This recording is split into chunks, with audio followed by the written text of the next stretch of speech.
신명기 31장 14절에서 18절까지 말씀입니다. 그때 여호와께서 모세에게 말씀하셨습니다.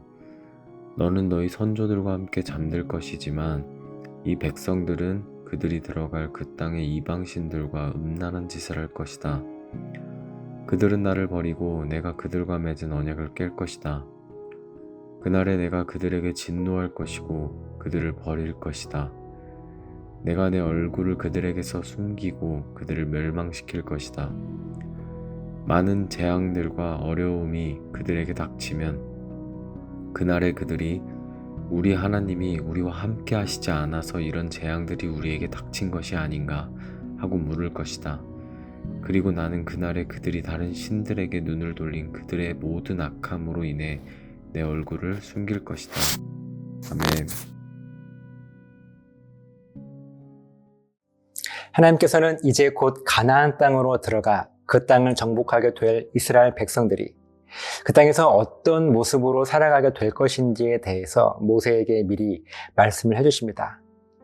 16절 말씀을 보면 하나님은 이스라엘 백성들이 가나안 땅에 들어가서 그 땅의 이방신들과 음란한 짓을 할 것이라고 모세에게 알려주세요. 그렇게 그들이 하나님을 버리게 될 것이라고, 하나님은 그들과 맺은 언약을 깰 것이라고 말씀을 하시는데, 이 언약은 하나님과 우리 사이에 맺은 구원 계약을 말씀합니다. 구원 계약의 조건과 내용은 간단합니다. 하나님은 우리 인생의 모든 죽음의 문제를 영원한 생명으로 다시 살리시고 회복시키실 것을 약속하셨고, 우리가 이 하나님의 구원 약속을 믿음으로 고백하기만 하면 하나님의 완전한 구원을 우리가 누리게 될 것이라는 계약입니다. 그런데 우리가 하나님을 버렸다는 것입니다. 하나님을 버렸다는 것은 하나님의 구원 약속을 잊어버렸다는 말씀이고, 그것은 우리가 구원 계약의 조건을 위반했다는 의미입니다. 계약이라고 하는 것은 그 내용을 지키지 않으면 반드시 책임을 져야 하는 법적인 효력이 있는 것입니다. 여기에는 양보가 없고 타협이 없습니다. 지키면 계약 성사이고 위반하면 계약이 무효화되는 것입니다. 지금 이스라엘 백성들이 가나안 땅에 들어가게 되면 하나님과의 구원 계약을 위반하게 될 것이라고 하나님은 모세에게 말씀해 주고 계시는 것입니다. 그럼 이제 계약을 위반한 우리들이 져야 할 책임에 대해서 하나님은 말씀하시는데, 17절 말씀을 보면 하나님께서 우리들에게 진노하실 것이고 우리를 버릴 것이라고 말씀하십니다. 그리고 하나님은 우리를 향하여 보이시던 얼굴을 숨기시고 우리를 멸망시키실 것이라고 말씀하십니다. 또한 많은 재앙과 어려움이 우리들에게 닥치게 될 것이라고 경고의 말씀을 해주십니다.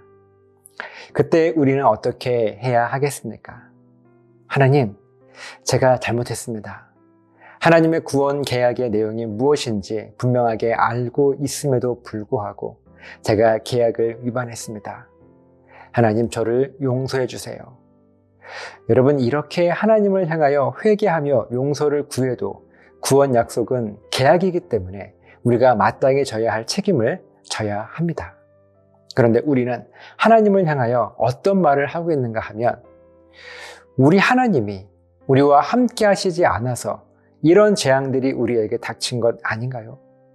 지금 우리가 겪고 있는 고난과 어려움 앞에서 우리들이 하고 있는 말이 하나님께서 우리와 함께 하지 않으셔서 지금 이렇게 어려움을 당하고 있다고 말한다는 것입니다. 하나님께서 왜 우리와 함께 하지 않으신지에 대해서 우리가 돌아보는 것이 아니라 그저 하나님께서 왜 나와 함께 하지 않으시냐고 원망 섞인 말로 우리는 불평하고 있다는 거예요. 사실 우리들의 모습 아닙니까?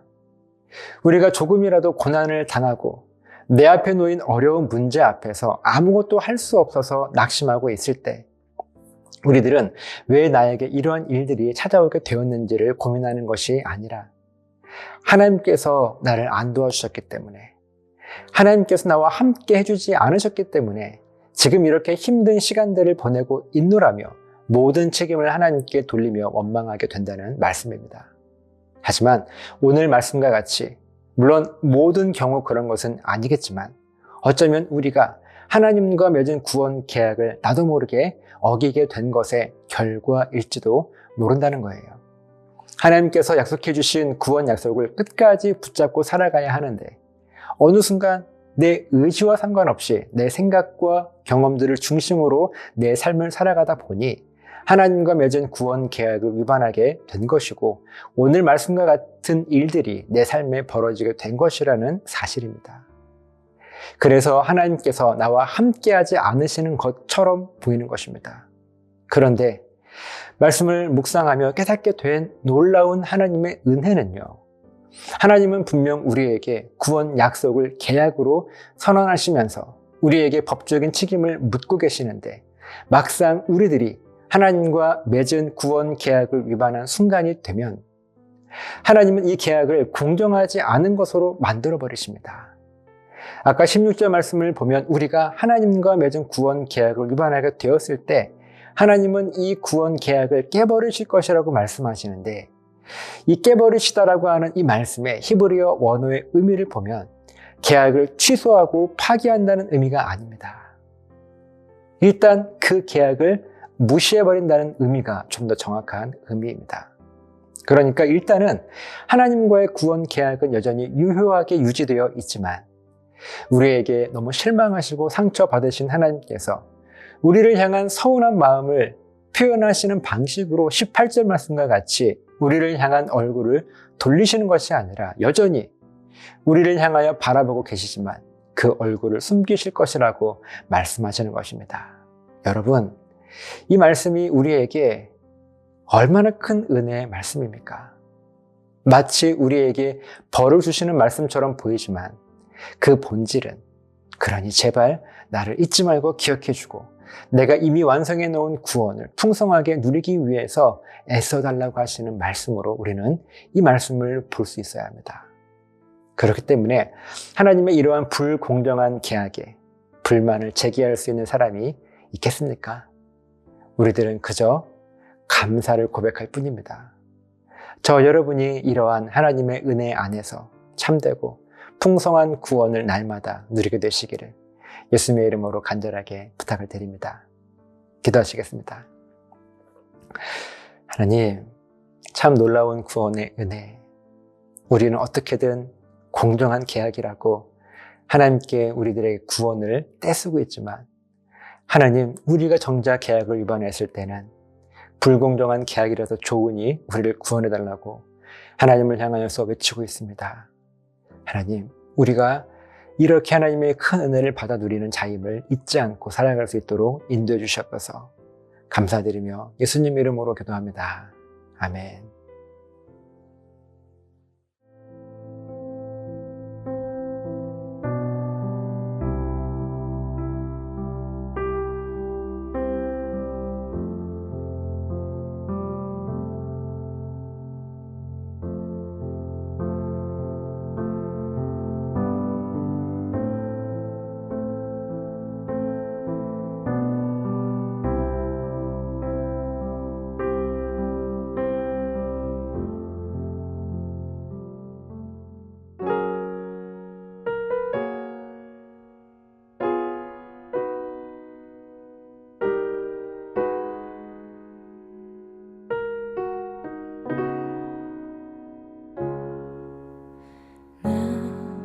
기다리며 견뎌왔네.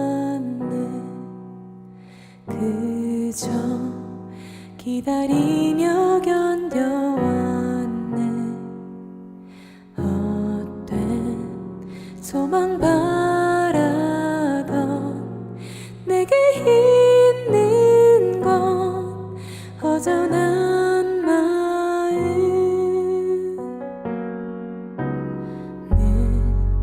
곁에 계신 내 아버지, 그의 사랑을 잊고